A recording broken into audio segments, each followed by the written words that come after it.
So we all want to get better at climbing, and we all are very susceptible to making a lot of mistakes in training for our climbing. So today we're going to talk about the top 10 common training mistakes that we can make.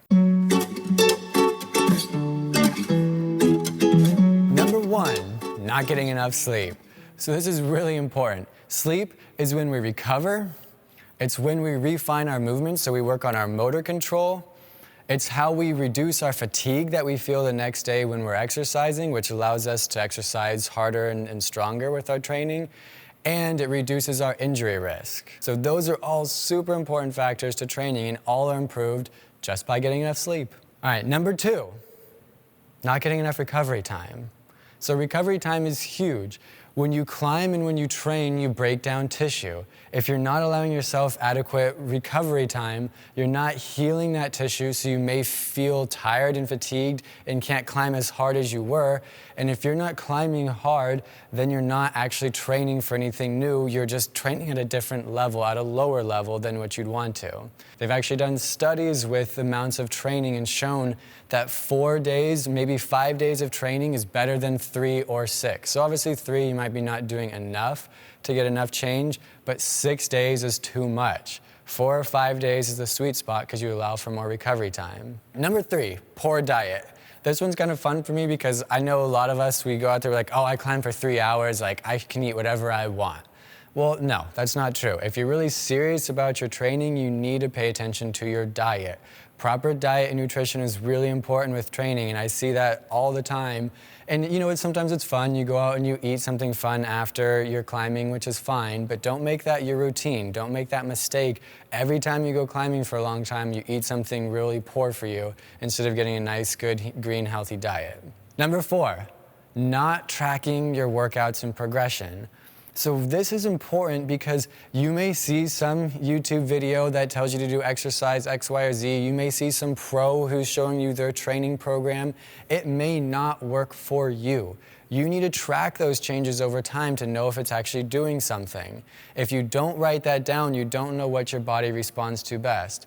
So not tracking your workouts and progression is a common mistake that people make. So they just keep doing the same thing and they're like, I think I'm getting better at this, but they don't really know what's more effective if there's some other better training technique out there for them. Number 5, setting unrealistic goals with your training. So we all want to go from like a V3 climber to a V14 climber, but obviously that's not really realistic.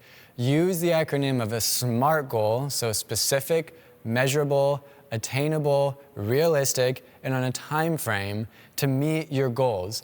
Set it to something that you can achieve within a specific time frame that's specific for you to have a SMART goal and be realistic with your training. Number 6, focusing on outliers. So we all have like that friend in our group that, you know, has ridiculous mobility or can do some crazy hard move. We all have our own strengths and weaknesses. Don't focus on the outliers, focus on your body, what you're good at, and try and improve on those aspects with your training. Number 7 is chasing fatigue. So that's one that we see a lot is everyone really wants with their training, they gotta feel the pump, all right? If you don't feel that forearm burn, did you even do anything? Well, when you think about it, a lot of times you can work on like your technique. You can work on your movement and your style. You don't have to just focus on chasing fatigue all the time. And that will actually be a different aspect of your training. Not all training just has to be about feeling fatigue and muscle burn. Use those different aspects and don't forget the importance of also training for technique. Number 8, not giving training enough time. All right, so changes take time. It can take 6 to 8 weeks to get actual muscle hypertrophy, so you gotta give it time. If you're 2 weeks into a program and you are like, hey, I don't notice these changes, and you stop, you're not giving your program enough time to see if it actually works for you. And that goes back to number 4 of not tracking your like progression or your workouts.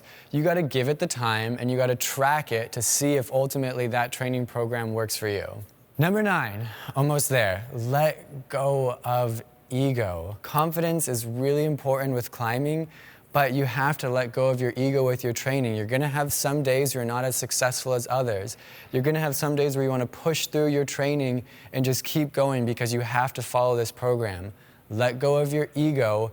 Don't let that dominate your training. Listen to your body and it'll tell you what to do. Number 10, who you surround yourself with when you're climbing. So this is actually really important because we can get kind of pigeonholed sometimes to we're only climbing in the cave, we're only climbing slab, or we're the best person in our climbing group so we don't have anyone pushing us to climb harder. Climb with different groups of people. Climb with people who are better than you, even if they're a grade or 2 or 3 better than you, and watch what they do. Learn from their techniques and push yourself and push your training harder.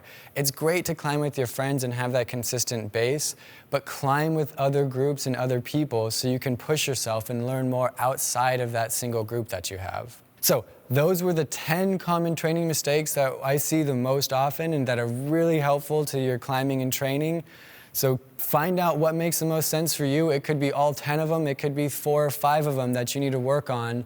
But use those training mistakes to your advantage. Climb stronger and climb harder. Thanks for watching.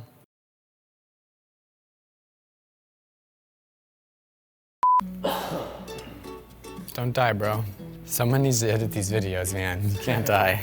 How should I intro this one now? Here's what you're doing wrong. I got it. So we all want to get better at climbing, and we do that in many ways, and a lot of times that's a terrible one. Let's try it again. What did I say? I blacked out. Sleep is so important. I'm not gonna crushed it. Should I start the whole thing over? We all want to go from like a V3 climber to a V14 climber, but obviously that's not really realistic. You saying I'm never going to be a V14 climber? You can be whatever you want.